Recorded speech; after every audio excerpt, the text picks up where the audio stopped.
আল্লাহ বলবেন যে খেল্লা না, ইন্নাহা লাযা, এটা লেলিহান আগুন, নাযাআতাল লিশওয়া, যা মানুষের চামড়া খসে দেবে। সুম্মা তাদউ মান আদবারা ওয়া তাওয়াল্লা, অতঃপর এই লেলিহান আগুন মানুষকে ডাকবে যারা অহংকার করত দ্বীন শিখতে, যারা অহংকার করত নামাজ পড়তে,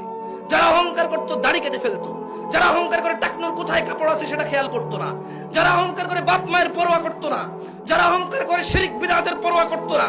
যারা অহংকার করে নামাজ রোজা হজ যাকাতের পরোয়া করতো না,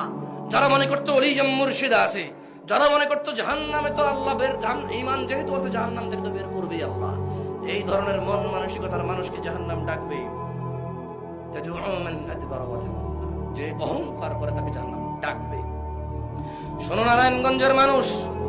আল্লাহ সুবহানাহু ওয়া তাআলা বলেছেন ওয়াবুররিজাতিল জাহিমু লিল গাওয়িন,